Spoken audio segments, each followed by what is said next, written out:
Today we're doing something a little bit unusual. You'll see we're doing quite a lot of classic motorbike stuff with the classic race coming to South Africa's shores next year. And what's happened with the interest that's being taken in this, the guys are saying, hey, we've got an amazing collection of motorbikes. Won't you just come down and have a look? So as an if and when we get the time, that's exactly what we're doing. And today we popped to, I'm not going to tell you where, because sadly we live in South Africa where people love to remove things from other people's houses, but this is quite something.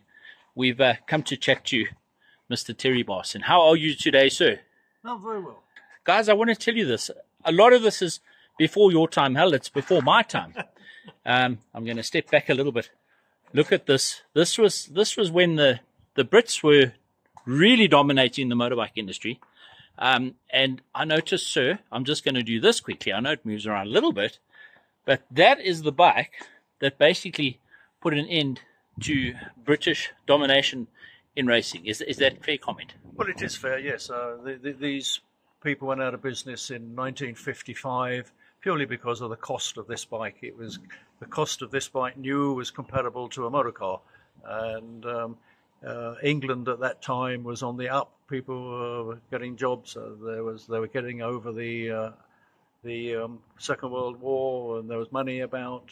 And unfortunately, the motorbikes like this were just too expensive to produce. Now, sir, I'm going to just quickly have a look at the bike. You can chat as we film.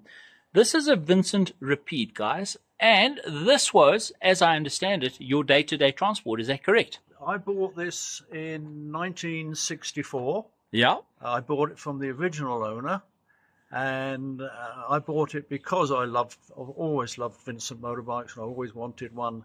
And it cost me the vast sum of £60. £60, guys. 1964, yeah. I bought this. This was my sole transport to university and back, which I did every day for 4 years. Wow. Every summer for 4 years. And this, of course, was in England. And I emigrated here to South Africa in 1976.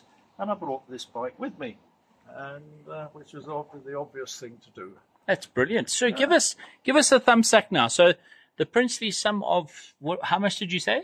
I paid £60 for this. £60. Yeah. What would you guesstimate the value of this motorbike is now in rand terms? Well, in rand terms, it's difficult to say, but at a rough guess, you're looking probably about 600,000-700,000 rand. There we go. So aren't you guys sad that you chopped up all those lacquer old bikes that you used to own? We did exactly the same thing. Yes, we had no I idea did what have they a would be few worth bikes, one yes. day. But there's a little bit of history. And so I'm going to push pause quickly. You're going to start it for me, because apparently, according to you, it runs like a Swiss watch. Is that right? It runs well. Runs very well. Yes. Good show. Yes. Right, here we go, sir. The bet is first kick. Let's see. Oh, close. So there's the motorbike. Wow.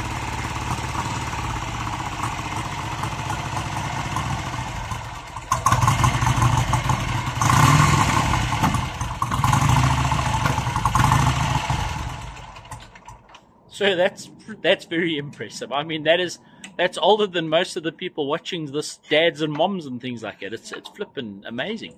Tell me a little bit about the bike. What sort of top speed can you expect on something like this? Okay, this motorbike is 1949. Yeah, 1949 model. Yeah, 1949.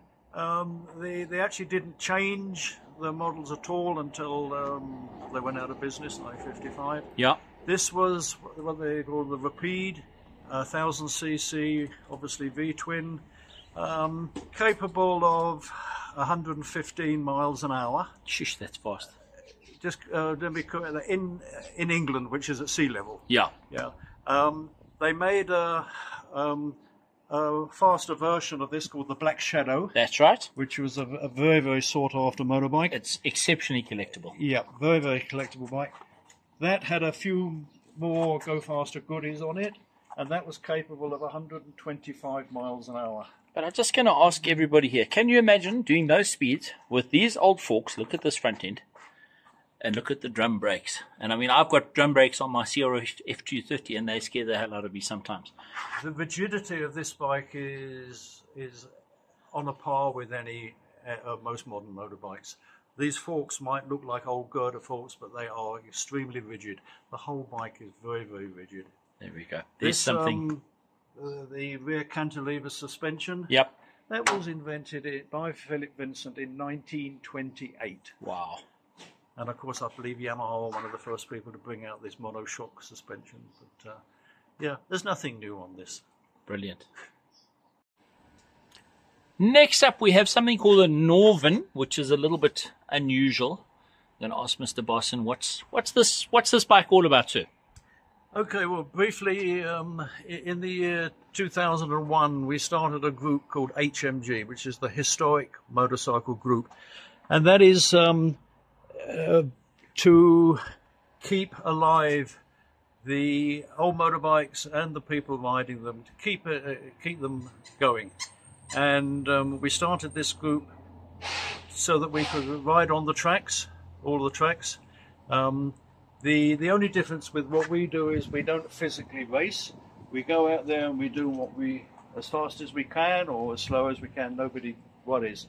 This particular bike I built for this occasion. It's again, like my last one, it's a 1000cc Vincent Rapide engine, and we didn't have a frame or anything to go with it, so I put it into a Norton featherbed frame, and it's been used for our historic meetings at events all over the country: Swartkops, East London, Fakisa, Midvales. Yeah, and that's it. Yeah, it's a good bike to ride. Very, very strong, quite fast. So just looking at this Norton, I'm seeing some technology that I've never seen before. Can you just explain to me what it's about? This is very high-tech technology from the 1950s. Yeah. You think that technology has improved, but I mean, this is very high-tech for its time. It looks amazing. There's a lap timer there. Can you believe it? Yeah, look at that, eh? And there's my lap counter. There we go. And on particularly long races like the Isle of Man TT races, yeah. I can take my cup of tea with me. Ah, suck on that. Tell the Fireblade guys that's miles ahead of them, eh? And the BMW Oaks. Yes. Without a doubt. The Poms did it first. Now here's something that you don't see every day. This is a Bultaco 250 two-stroke. I'm not going to act all clever and try and tell you too much about it. Mr. Bosson, where did you pick this guy up? Okay, I bought this locally from a guy who used to race it here, but not the original owner. I have traced the original back again through the help of Roger McCleary. Yep. And it was bought direct from the factory by a British rider called Lewis Young, who bought this bike direct from the factory. It was delivered straight to South Africa. He kept it here in South Africa just to ride for our summer season. It's a 1968 250 water-cooled stroke air-cooled motor. Yep. And I bought it. I had to rebuild it. It was in bad condition when I bought it. I rebuilt it, and it's been used by one of my sons in the historic motorcycle group. Absolutely fantastic. Let's just show the guys what the bike looks like. Tell us a little bit about these brakes, sir. So in the front there, for all you gurus, that's air cooling system on a drum brake system. Is that correct? Well, it's a twin leading shoe. It is obviously drum brakes. It's before the disc brakes came out. But it is a twin leading shoe front brake. The suspension's quite modern, so it's telescopic suspension. Yes, telescopic suspension. Yeah. Just look at this, guys, and that's it. Is it also Amel carburetor? That's a genuine Amel carb. Yeah. They were the big dogs back then. Amel is a British company, but they were also made under license in Spain, so it was a Spanish-made Amel carb. Just look at this, guys. A little bit of history for you. 6-speed gearbox. 6-speed, your model, sir? 1968. 1968. Gearbox, yeah. And look at this, guys. And I believe it starts, but your neighbours will lynch us. Is that correct? Correct, yes. Penny, what are you up to? I'm about to upset the neighbours. Okay, so you're sending everybody a WhatsApp to say we're about to start a very noisy motorcycle. That's right. Cool. Guys, you must see the procedure involved in this. Right. Long-suffering Pam is going to start the 250 Bull Taco for us. Watch this. When last did she run, sir? Oh, it's got to be a couple of years ago. Couple of years ago. So here we go, coming back to life. Your model? 1968. Woo! Listen to that.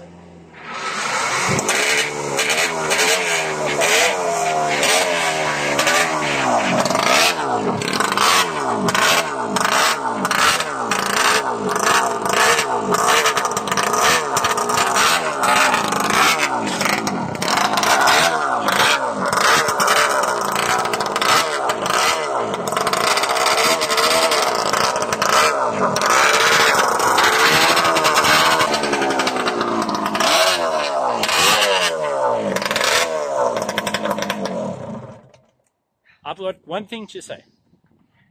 I love the smell of two-stroke in the morning. Isn't that fantastic, sir? You smell this when I put a bit of castor oil in there. You're familiar? We're going to talk a little bit about the Page project, and we're going to talk about this 350 Greaves. So this one is very dear to your heart, is that right? Absolutely, yeah. It's quite a rare bike. It's 1968. It's a 350cc twin-port single-cylinder two-stroke made by the Greaves company in the UK. Greaves had a lot of success in GP racing with the 250cc bike called the Silverstone, and in 1968 they decided to contest the 350cc World Championship. But unfortunately for them, this 1968 was the same time that Yamaha bought out their TD series, and the TD series was turning out about another 10 horsepower more than this machine. And so unfortunately only 19 of these machines were made, but it has been used very successfully here in South Africa for our racing or riding here. So guys, you are looking at a motorcycle. I'm going to just walk back. There are only 19 of these that were ever made. Is there any indication of how many still survive? Not really, no. It's probably be fair to say that probably most of them survive, or yeah. And what would something like this be valued at, roughly? Just sheer rarity? They're not fetching vast sums of money, but in British pound terms, they're probably fetching about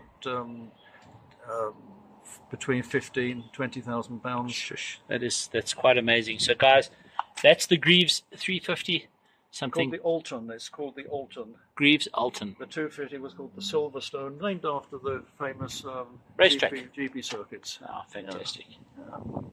Now here's something a little bit out of the ordinary for a road petrol head. This is a Mick Andrews Replica Ossa trials bike. Your model, please, sir. Okay, this, as I just said, is a Spanish-made Ossa 1973.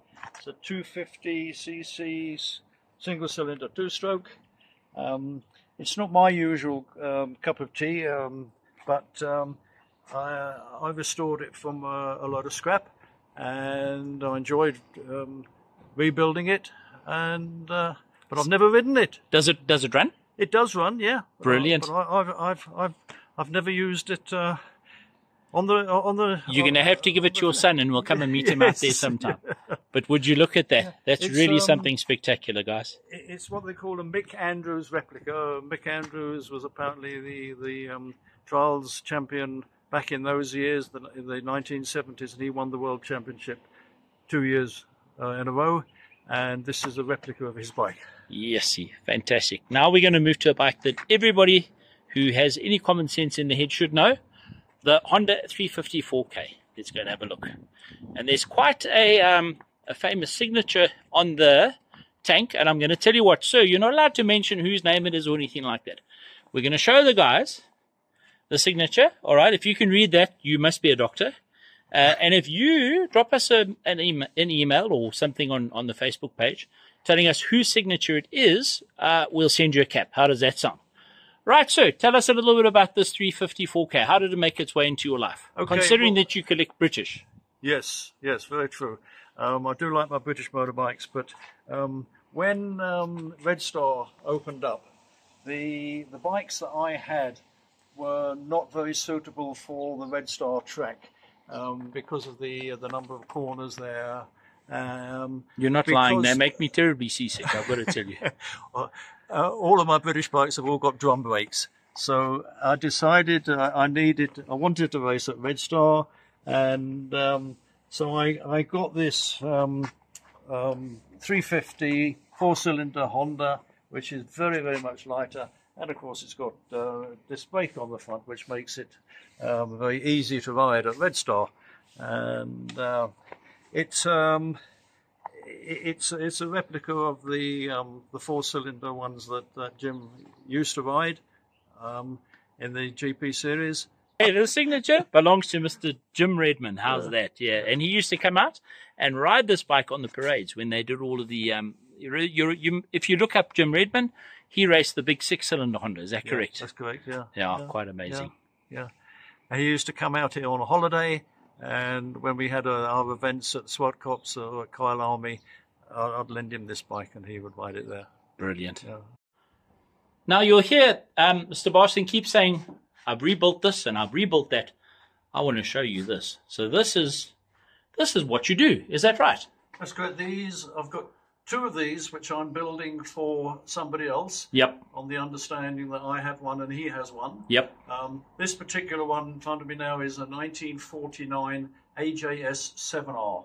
It's a genuine factory race bike, 350cc, overhead cam. When I bought it, it was literally a bucky load of bits. You're gonna share that photograph with us. We're gonna put it up. I have a photograph of some of the bits that I got. Now I'm going to show you how this bike will eventually turn out. So this is impressive. Your spray work, One-Eyed Wayne. Yes. He's been in the industry for a year and a day. Look at this, guys. So this is approximately an idea of what that bike might eventually look like. And you can look at all the internals here. If you look at the engineering on these old bikes, if you compare, let's even take the cam chain, for example. For the lighties out there who don't know what a cam chain is, that's a cam chain inside there, okay? It's 3 times the size of a modern bike's cam chain. So everything was heavier, but it all worked, and they were as reliable as anvils. But I'm going to just walk back a little bit here. Look how neat this workshop is. So how long would a project like that take you, approximately? Oh, I can tell you exactly. To build these 2 bikes has taken me actually 7 years. Sure. Yeah. But, I mean, don't get carried away. It's 7. I had a job to do, so it's of course. 7 years part-time work. Yeah. And can I ask you another question? How difficult is it to find parts for these old girls? Very. Yeah. Yes. But today, nothing's impossible. You can get anything made. I make a lot of the stuff myself, but things I can't make, I get farmed out by people with CNC machines. So, yeah, everything is impossible. Terry, thank you. I'm in absolute awe. It's brilliant to have people like you running around keeping these old bangers running, and it was entertaining. It was very entertaining watching you start some of the things. We won't publish some of them, but anyway. But that 2-stroke, man, it makes the hair on your arm stand up. So I assume you're not a fan of electric motorcycles. What are they? We've got some electric cooking appliances. Yeah, exactly. Yeah. So, Historic Motorcycle Group. Tell us a little bit about you guys and what you get up to, and then, of course, your affiliation with the CSRA. Okay. HMG, Historic Motorcycle Group, was started in 2001. And what brought it about was, in the late 90s, classic racing was an MSA-approved category in their yearly schedule. But then, for some reason unknown to us, it was cancelled. And a few people got together, and the leader of that was actually John Boswell. And they started the HMG. The method behind it was for people, like-minded people, to get together with historic motorbikes who didn't want to actually race, but wanted to get the best out of their motorbikes. They wanted to go around the racetracks. So that's what they did. We started HMG, which is a historic motorcycle group, with the emphasis on not actually racing. We go out there and you can go as fast as you like, you can go as slow as you like. There's no prizes, there's no points. Now that went from strength to strength. When we started 2001, we had a lot of members, 65 people sometimes on the grid. Very, very successful. But as time goes on, unfortunately, people pass away, bikes get more valuable and are sent overseas. The number of our true classic bikes was diminishing. So we actually increased the cut-off date for our bikes, which instead of the good old British motorbikes, we now included the things like the Katanas and the GSX 1100s up to 1995, and that attracted a lot more people, and that upped our numbers considerably. And we had a lot of successes on racetracks like Fakisa, East London, Swadcots. And but then the guys with the Katanas and the GSX, or these bikes up to 1995, a lot of them wanted to race. So as you do, they split away and they formed CSRA, Classic Superbike Racing, which has also gone from strength to strength. And at some race meetings, which includes all of the modern superbikes, sometimes CSRA are usually the largest number on the grid. Yeah. And with HMG numbers going down, CSRA now have included an extra class in their group. They classified F4, and that allows for us to join in with all of their race meetings and carry on as we always used to. That's brilliant. So we're going to see you at the Classic next year, am I right? Tell us a little bit about that. Well, we're very fortunate that CSRA have, as they've done in the past few years, organised international guys coming out here. And this coming January, we've got the likes of Michael Dunlop, Guinness. Who else have we got? James Hellier, I think. Hellier Parish, as far as I know. Hellier. Yeah. Oh, also Danny Kent, who used to be the youngster in the GPs. Yeah, and that's January, February. That's going to be amazing. Yes. Now, the first meeting will be at East London at the last weekend in January. Yep. And then the following week will be at Kyalami. That's brilliant. Now, you are going to come down? Well, fortunately for us, CSRA are having included us in the program. Brilliant. And so HMG will have their own slot in those meetings. Now, I'm going to ask you a personal question, and you are allowed to tell me to bugger off if you like. How many years old are you, sir? I'm 78. And you still hop on your bike and go around the track? Absolutely. You see, guys, you need a motorcycle in your life. Mr. Barson, I say thank you so much. It's been absolutely fascinating. We'll put the details up for HMG up, and we'll do the same for CSRA. Thank you for your time. Can I just say one other thing? Of course you can, sir. I say HMG do owe a lot of our existence to Startline Group. Yeah, thank you. Startline Motorcycles. You guys are mentions. You're keeping the old bikes turning. I would like to mention Paul Ward at Startline. Yeah. Mr. Ward, you're a gentleman. Thank you, sir. Mr. Barson, you're more of a gentleman. We appreciate it very much. Thank you, Glenn. Thank you for your time. Thanks.